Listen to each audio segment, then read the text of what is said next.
All right. It is April 26th. Welcome to Skol Sessions, the Viking Athletics podcast where strength meets smarts. I am your host, Eric Castiglione, owner and head coach of Viking Athletics.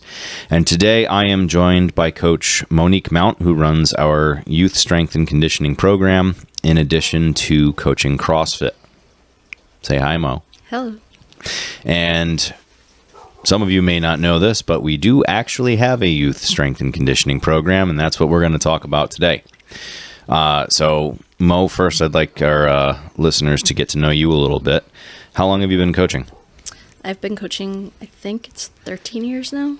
Okay. And how long have you been coaching youth athletes? I've been coaching youth the entire time. Okay. It was actually adults that I didn't start until a few years ago. Great. What got you into it in the first place? I fell in love with CrossFit, and like most things that I fall in love with, I wanted to learn more about it. So I signed up for my level 1, and as soon as the gym owner at the time found out that I signed up for my level 1, he thought I'd be a great match to work with kids. So I also ended up signing up for my CrossFit Kids certification. Awesome. So you kind of did both very close together? They were within 6 months of each other. That's awesome. And learning more about Richie didn't scare you away from him? No. Take that, Richie. So what drew you to kids in the first place? Growing up, I had been very involved in music programs, and when I was in high school, I tutored the younger youth, so I kind of had always been involved with younger kids. And when I was babysitting, I babysat a lot of kids that were involved in sports, so got used to having to coach them through some off-season stuff and things like that. So you've been doing that pretty much your whole life? Some form of tutoring or teaching, yeah. Okay. And why CrossFit for youth? Well, I mean, obviously we can get into the evolution of Brand X a little bit, but that's how you started. Yeah, so I just fell in love with CrossFit, and like I said, I wanted to learn more about it. When I found out that youth could also benefit from it, and I was used to working with that age group, it kind of just all fell into place. So that's how I ended up coaching youth in the first place. Okay. And, now we'll go ahead and dive into that program. Obviously, there's a lot of misconceptions around youth training. When it comes to sports in general, we see athletes specializing at a very young age. We see people that have been told that lifting weights will stunt athletes' growths. Why is it important to have a youth program in the first place? Well, there's a combination of reasons. One of the biggest of which recently is the overall activity level of youth has greatly reduced, and they face the same risk factors that adults do. So we provide an opportunity for them to be active and build those skills that they don't necessarily have. When you say the activity level has decreased, compared to what? What do you mean there? I know when I was growing up, kids were always outside. We were playing in backyards. We were playing basketball, baseball in the street, climbing trees, and we just don't see that as much anymore. Kids are often behind computer screens on their tablets playing video games, and we don't see them out in their yards or in the neighborhood playing as much anymore. So the advent of technology has kind of taken the place of outdoor play. What about physical education in schools? Well, I pulled a CDC report from 2017 that less than 24% of children participate in 60 minutes of physical activity every day, and we actually see that some public school systems of physical education is very lacking. So this provides that opportunity outside of the school system.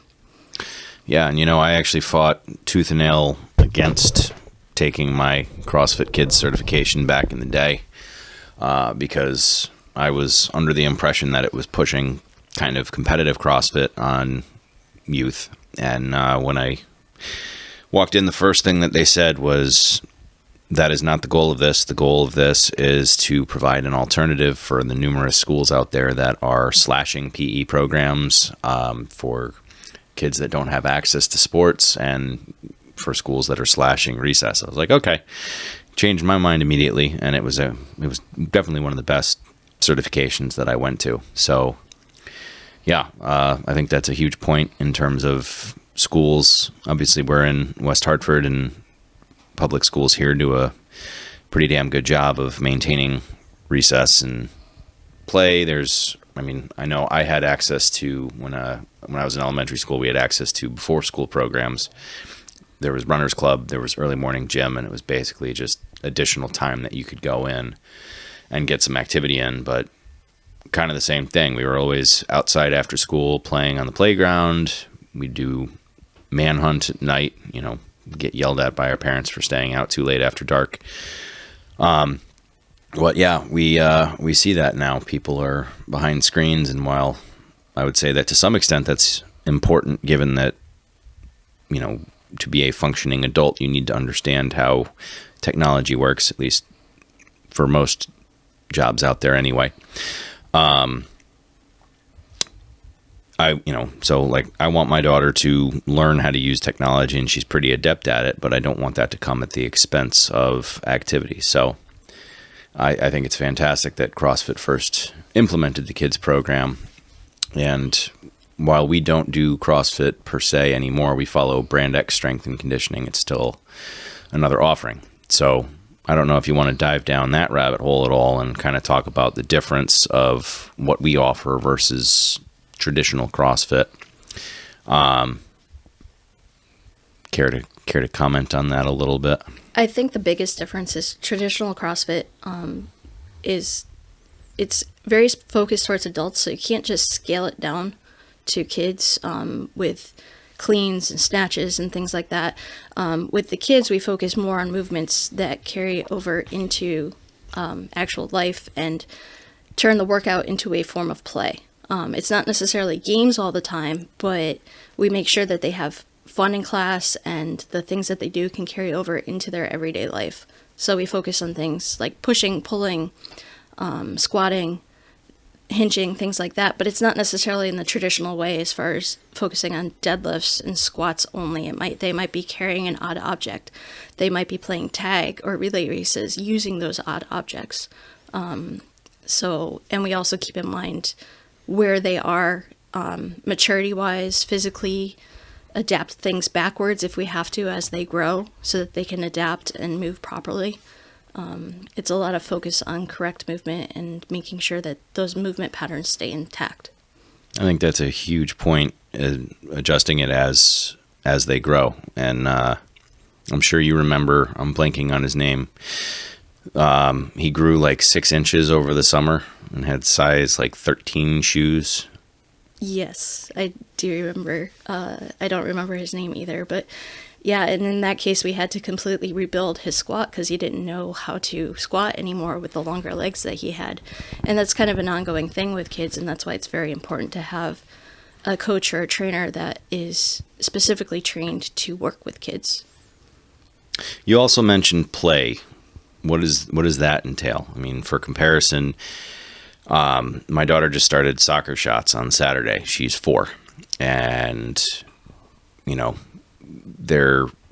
it's pretty much all play at that age. It's focused on learning to follow instructions, but they're running races across the very small field. They're trying to knock over cones, see who can knock over the most cones with a soccer ball, trying to put as many soccer balls in the goal as possible. And it's literally one game after another after another. You said that what we do is not all play. Can you elaborate a little bit on that? So with the younger kids, it does cater more towards that end of the spectrum where we're establishing these movement patterns through maybe bowling towards a foam roller by throwing a med ball, or those relay races or obstacle courses, things that they can problem solve. With the older kids, we do get more into specific strength movements, but then after we're done with that strength portion, we might have a workout that entails carrying sandbags or doing a bear crawl to climb over a wall. And they have some type of problem they need to solve and figure out how they're going to do it using the movement patterns that we just worked with. So problem solving is a big theme there. Correct. Okay. What else would be a benefit of youth training? If we're thinking, especially for any kids that are involved in sports, because there's so much sports specialization now.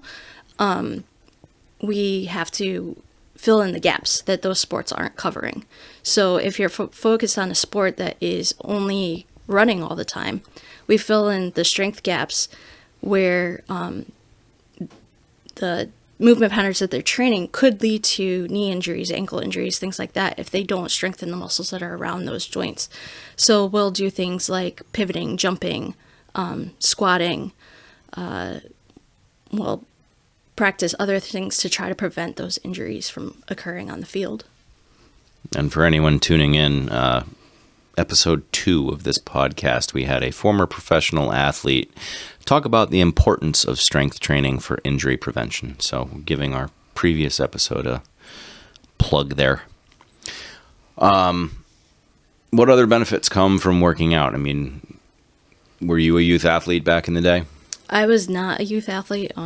The extent of my athleticism was playing basketball in my driveway. But I did try to get as involved in sports in the gym, not necessarily organized, but with my friends as much as possible. But the benefits I see from just running the program is the kids make, they make friends, they build camaraderie.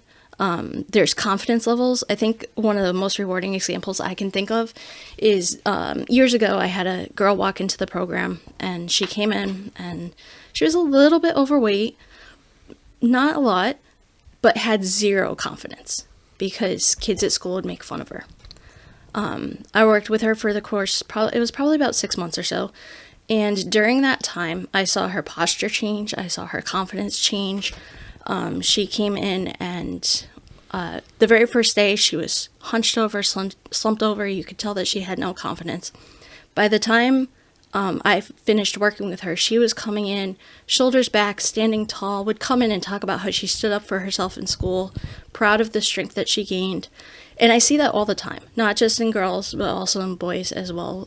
They're dealing with a lot of the same pressures that we used to only associate with girls. Guys deal with it now too. And I see those changes constantly. That's awesome. Especially with social media being what it is, the bullying can be incessant these days, which is a whole separate issue that we don't have time to dive into. But that's fantastic. And I think, arguably that's a lot of the same benefits that adults get. Better posture, increased confidence, and as silly as it sounds for some of the adults, frequently hear, well, if I can make it through that, I can make it through anything. And, it's the hardest part of the day. And if you're mentally tough enough and strong enough to get through that, then you can put up with whatever life throws at you. And I think certainly in youth, that's an important skill to learn. And I know from personal experience, that was something that we learned, particularly in, my 3 sports in high school were football, wrestling, and baseball. And football was hugely important for teamwork because everybody has a role to play. You might not understand how you fit into the larger picture. So it was trust in the fact that the coaches knew that they were using you in a way that benefited everybody. Wrestling was a much more individual sport unless you're playing chess with who's going to go at what weight when, which we did my senior year. But, that was probably the hardest practice, and it was a running joke. Hey, we're practicing for 2.5 hours so that we can last 6 minutes on the mat. And then I jokingly always called baseball my season off because in terms of the physical conditioning necessary for it, coming after wrestling, it felt like nothing. But it was the same kind of thing where you see people getting injured because they're not putting in the work in the off season. You mentioned over specialization, and my older brother was a collegiate goalie and performed very, very well on a collegiate level. D3 made it to the national championship 3 out of the 4 years. They faced the same team those 3 years and lost each time. His junior year, they lost to them in the semis. So that's the only reason they didn't make it all 4 years. But same thing. early specialization. In order to play at that level, he had to play West Hartford Travel, Premier, and then the Olympic Development Program. So he's playing not only all year round, but multiple leagues at the same time for the same sport. So you talk about plugging the gaps and how early specialization is almost a requirement, unfortunately, these days for youth athletes to advance. I wish that weren't the case, but we got crap if we weren't going to wrestling camp over the summer. You need to be working on these skills all year round. So, but the confidence piece is huge, and that was my long-winded tangent based on confidence. The more you go through it, you can put up with a ton of crap. So anyway, that's the importance of a youth program. Let's talk a little bit more about how we address the needs of the program and how the program addresses the needs of the youth a little bit more. Sure. So I think off the top, we had talked about how most youth don't get the 60 minutes of required activity every day. Where does that recommendation come from? That was from the CDC, and talking about kind of the general recommendations for everyone, but then specifically for youth. In our program, we offer it 3 times a week, and it is a 60 minutes class, so it kind of fits the minimum mold of that requirement and fills in the gaps. And it also gives them the opportunity for play, like we talked about. Okay. So we're addressing that. Now, do the needs of the athletes change? I say athletes. That's how we address pretty much all of our members, including the youth. From age group to age group, we talked about how at a young age we cater more towards play. What happens as they evolve and grow as athletes? You mentioned earlier. You mentioned the mental maturity aspect as well. How do we progress people through this program as they get older? So we look at the biopsychosocial model, how old they are biologically, how experienced they are in sport, and how mature they are. But as we advance them, with the younger kids, we focus on movement patterns and loading that up in safe ways through play. As they get older, nearing middle school age, we'll start adding in some more specific strength work, a little more structured strength work, lighter weights, progressing very slowly, but it still results in progression. What do you mean by more specific strength work? Closer to the actual barbell movements. So Okay. like some form of a deadlift, some form of a squat, some form of a pressing movement. Depending on what their specific movement pattern is how we determine what implement we use with that child and how we might scale back the movement. As they near high school age and more high school sports specific, then we're talking heavier weight, a much more, even more structured strength program, lower reps. So with the middle school age, we're working high reps every single class, some form of 20 to 25 reps, whether it be in 5 sets or 3 sets. Okay, so you're talking total, not sets of 20. Correct. Okay. Correct. So it might range from sets of 5 to sets of 7. With the older age group, we still don't go up to 1 rep maxes, but we work more in the 3 to 5 rep range to build that strength. And once they've proven that they can brace and hold those movement patterns under heavier load.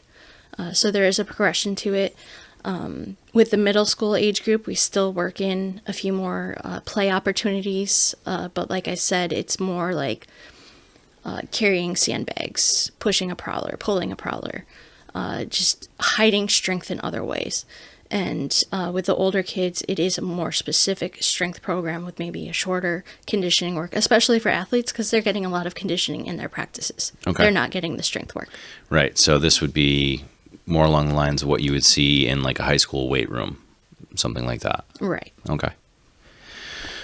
Why do you focus on the higher rep ranges at the younger age as opposed to going heavier and going fewer reps?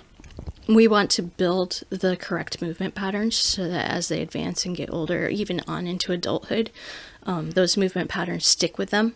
And the best way to do that is under light load with higher reps, because the more reps you're doing, the more likely you can ingrain that movement pattern into you. So it's practice. Correct. Okay. Makes sense. In fact, our classes are structured as a prepare, which is like the warm-up, practice, which is whatever strength work we're doing, depending on the age group, and play, which is the workout or game or whatever. So at that age, it's the conditioning pieces, like you said, structured more as hidden strength movements in a game kind of format so that they don't really feel like they're being pushed through a workout necessarily. Correct. And then, when you get into high school, you expect that you're going to be doing a workout because that's what's going to prep you for, if you're playing sports, that's what's going to prepare you for it. Right. Okay. That makes sense. Let's talk about our program right now. What is our current age group? Our current age group is primarily 10 to 13. We do offer it 9 to 18. But the youth in our program right now are majority in the 10 to 13 age group. And wouldn't 18 be an adult? At what point do you make that distinction? So 18 would be the time that they start transitioning into the adult program. Sometimes we've found that if a younger friend of theirs is still in the teens program, the 18 and 19-year-olds prefer to stay in the teens program before moving on to the adult program. But it really is based on their movement pattern and basically being able to maintain a safe position. Okay. So again, dependent on their wants and needs and their abilities. Correct. Going back to the class structure, prep, prepare, and play. Where does that come from? So that was a recommended structure straight from Brand X. It's explained in the certification that I took. So for younger age group, the prepare is kind of just a general warm-up, have fun, start running around. Practice would be they're practicing how to squat without any weight. And then the play would be a game that somehow incorporates that squat pattern. Okay. The middle school age group, it would be a more specific warm-up to perhaps a barbell squat. And then they'd be doing a lighter weight squat with either a barbell if they have a safe movement pattern, or dumbbells or kettlebell, or maybe even unweighted, just focusing on keeping a tight position throughout. And then the game, again, we would incorporate that skill into the game or workout somehow. And then the older age group is a little bit more structured, like similar to an adult program, in that it's a much more focused warm-up, much more focused strength portion, and then accessory work or a short conditioning program. Okay. I think I said prep, prepare, and play. It was supposed to be prep, practice, and play. I think that's also, obviously we've chosen to affiliate with Brand X because they are the ones that originated the CrossFit Kids program before they split off and went in their own direction. And I know we've had some talks with Jeff Martin about the difference, and one of the main things was applicability to sports movements later on. Like you said, we're focusing on movement patterns rather than specific movements. So we don't necessarily need to snatch if it's not going to benefit our athletes in prepping them for a specific sport. I think the terminology is also indicative of that: preparation, practice, and play. If you're a youth athlete and you are part of a sport, preparation would be the preseason, practice would be the start of the season before you have any games, and then play is the actual sport itself. So I do like that they have adopted that terminology. I think you're taking athletic terms and applying it to anyone and everyone that's part of this program. So I've been happy with what they're doing. And every conversation we've had with Jeff, I just kind of want to sit there and nod my head. So it's I'm glad we went in that direction. Yeah, I actually, when I took my CrossFit Kids cert, it was at their original location out in California, and I've been following them ever since. Wow, you had to travel for that? Yeah. I was in Philadelphia. I just had to drive 45 minutes to King of Prussia. Yeah, well, I can't complain about a trip out to San Diego. Yeah, I guess you can't. One of the benefits of affiliating with them is that we have registered as a Brand X certified training center.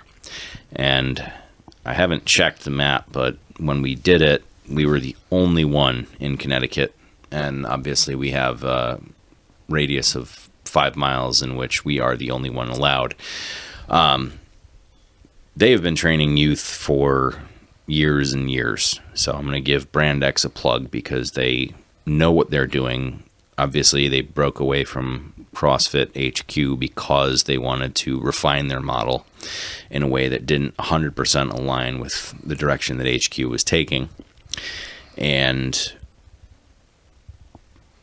bottom line is they know their stuff, and we're implementing that methodology. So that's a plug for us. You know, if you've got kids in need of training, send them our way. We're more than happy to help.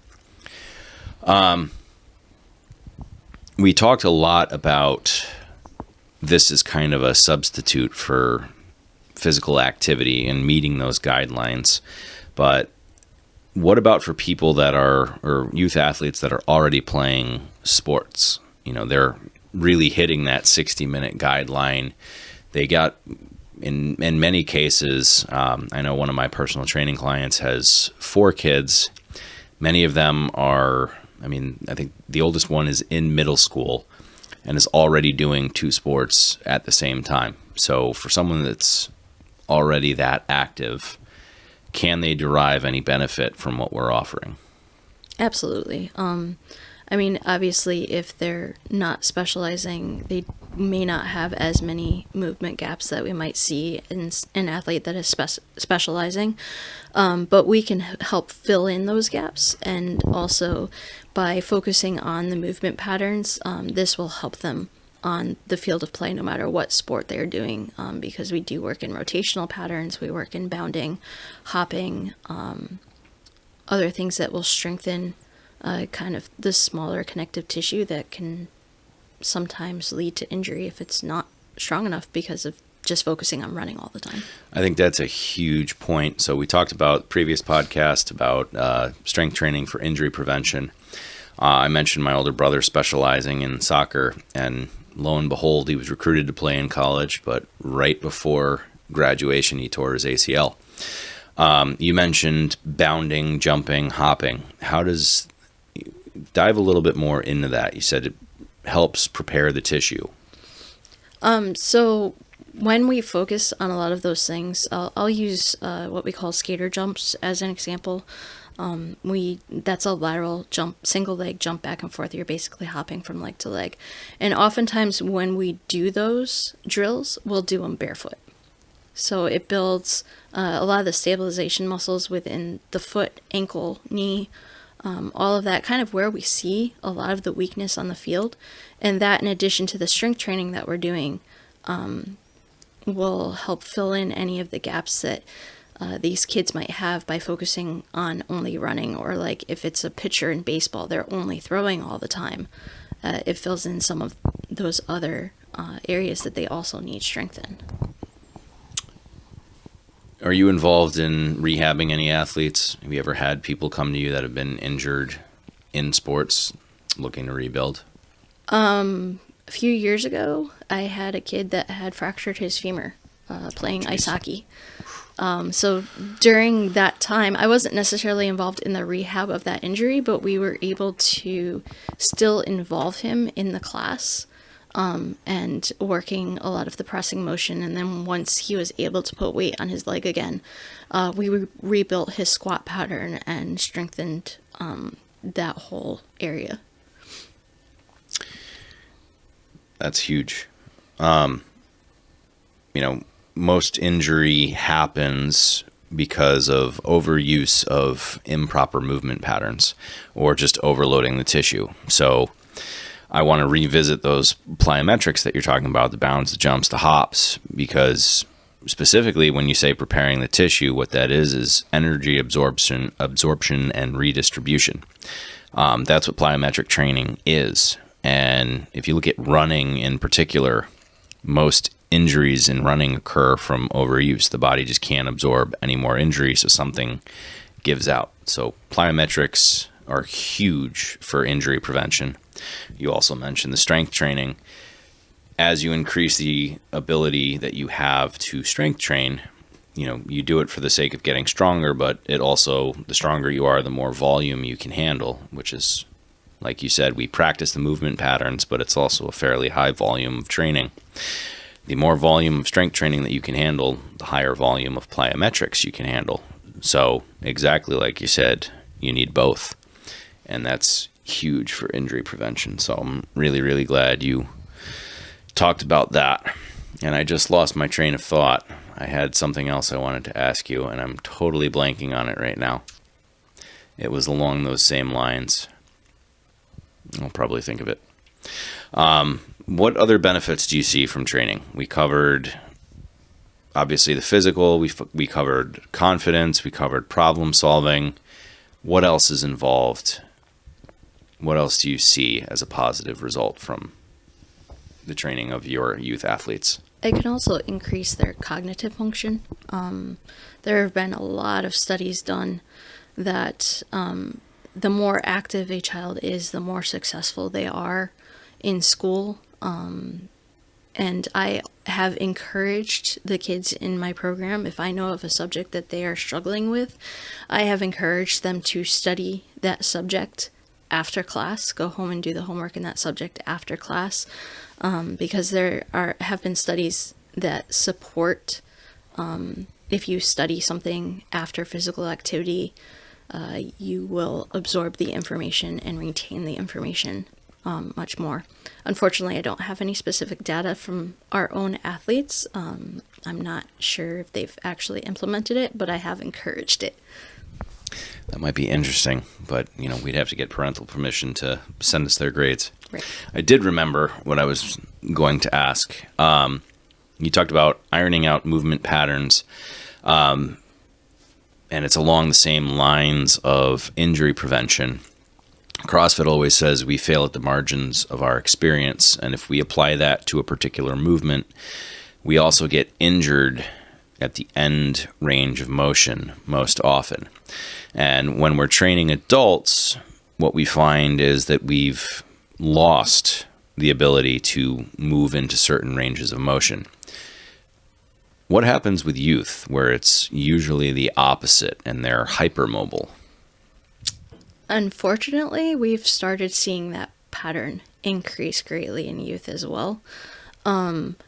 If the youth start at a very young age while they are still hypermobile and able to squat with a good movement pattern, then we can prevent them from losing that movement pattern. But the age group that I currently work with, unfortunately, we do see a lot of that loss of movement pattern, again, because they're sitting all day in school. They're on their tablets when they get home. They're on their computers when they get home doing their homework. They're playing video games. A lot of basic movement patterns that kids used to be able to do naturally, they're not able to do so anymore. We've had to adjust our training to teach kids how to squat, how to jump. There are a lot of gaps that we used to not see in children that we are seeing now. Awesome. Well, that we offer that. It's sad to hear, but it kind of falls, like you said, increased technology. Makes sense. The more time you spend hunched over a desk and a keyboard, the more time you need to spend undoing it. So what would be your recommendation for someone that's interested in starting? How do you ease them into the program? So I usually we offer a trial class for anyone interested in the program. And then I will use that first class to assess the child's movement patterns, see how they fit in. And with every class, I plan it according to the kids that are in the class. Which is why we require sign-ups ahead of time. Correct. Correct. So although I have specific workouts planned out, and Brand X also provides us with the programming, I modify it according to the kids that I know are coming and the movement patterns and weaknesses that I see within those kids. And that's how we can have kids of multiple ability levels within the program. And I work with each one individually. Great. What would you say the biggest challenge is that you face?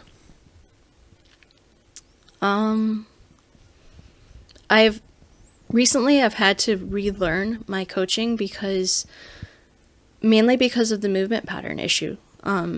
It has gotten worse with the pandemic, unfortunately. And so having to teach kids how to squat, how to do basic things from scratch that when I first started coaching, these kids knew how to do.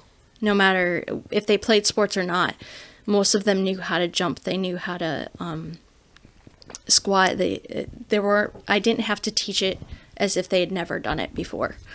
The other issue that sometimes comes up, which also I think is unfortunately a result of the pandemic, is teaching social skills, teaching them teamwork. Kids, they're not used to going out on a play field and picking a team for kickball or baseball or basketball anymore. They do everything by themselves. So teaching that teamwork sometimes can be interesting if I have a team-based workout planned for them, which I try to do as much as possible to encourage them to socialize with each other.